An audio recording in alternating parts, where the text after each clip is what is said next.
निस्संदेह जख्म तो ख़त्म हो ही जाते हैं वक्त के साथ, मगर इंसान कहाँ भुला पाता है उन जख्मों के दर्दों को जो उसे कभी अतीत में मिला हो।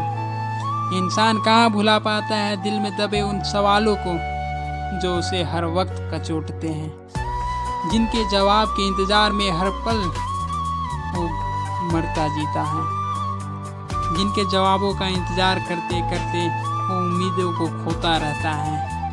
जख्म तो ख़त्म हो जाते हैं मगर उनका दर्द ज़िंदगी के अंत तक साथ निभाती है। तो आज 14 जून यानी हमारे एक्टर सुशांत सिंह राजपूत का पहला पुण्यतिथि है और कुछ उनके मौत से जुड़े सवालों के जवाब का इंतज़ार हमें भी है। साल तो गुजर चुके हैं मगर उन सवालों के जवाब अभी तक हमें नहीं मिले। स्वागत है आप सभी का हमारे चैनल धीरज कुमार या डायरी एक याद पर। प्रस्तुत करता हूँ मैं कुछ लाइनें, चंद लाइनें और कुछ सवालों को जिसे शायद मुझे भी इंतज़ार है कि अच्छा है तेरी अदाकारी भी याद रहेगी और तेरी मौत भी याद रहेगी। कि अच्छा है तेरी अदाकारी भी याद रहेगी और तेरी मौत भी याद रहेगी।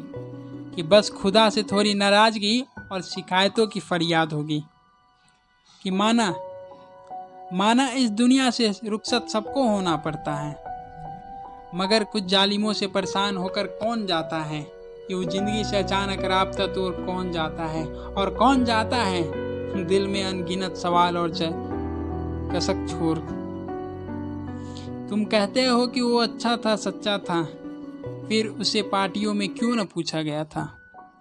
वो कहते हैं कि वो अदाकार उम्दा था, फिर मेरे यार उसे कई फिल्मों क्यों छीना था।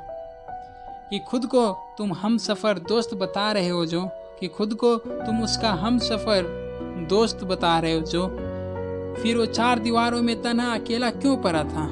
कि चलो मान लिया वो डिप्रेशन और तनाव का शिकार था, फिर उसके मुंह बोले दोस्त और यार तब तुम कहाँ थे।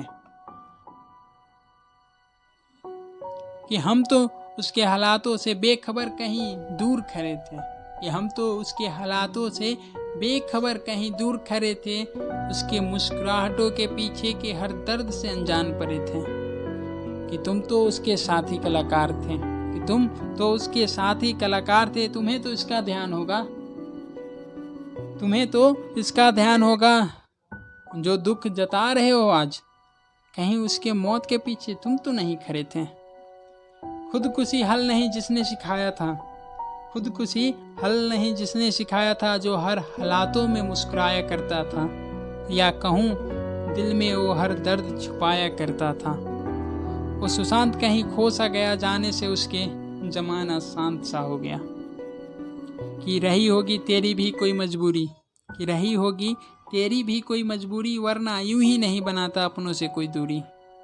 कि बातें करने से सारे मुश्किलें हल हो जाते, कि बातें करने से शायद सारे मुश्किलें हल हो जाते, काश खुदकुशी जो आप न करते। कि काश एक बार फिर आप लौट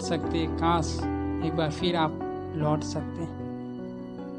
कि सुशांत सर ज़मीन का वो सितारा थे जो कभी अपने टेरेस पे से चांद को निहारा करते थे, मगर अब वो आसमान के सितारों के भीड़ में कहीं खो से गए हैं। सुशांत सर केवल एक टैलेंटेड एक्टर ही नहीं, टैलेंटेड स्टूडेंट भी थे जिन्होंने कई ओलंपियाड और स्कॉलरशिप जीते थे। सुशांत सर आप हर उन छोटे कलाकार के लिए एक बड़ी सी उम्मीद थे। आप हर छोटे गांव, कस्बों और मिडिल क्लास बच्चों के लिए एक प्रेरणा थे जो अपने सपनों को पूरा करने की हिम्मत दिखा सके। हमारी लड़ाई उन लोगों से थी जो बॉलीवुड पे अपना कब्जा जमा कर बैठे हैं और जो किसी भी बाहरी व्यक्ति को नहीं देखना चाहते हैं वहाँ पे। और ये लड़ाई हमारी जारी भी रहेगी। हम तब तक लड़ेंगे जब तक हमें न्याय न मिलता हो। सुशांत सर आपको सादर प्रणाम है, आपको सत नमन है, और बस इतना ही कहूँगा कि आप हमेशा हमारे दिल में रहेंगे और आप हमेशा हमें याद आते रहेंगे। धन्यवाद आप सभी का।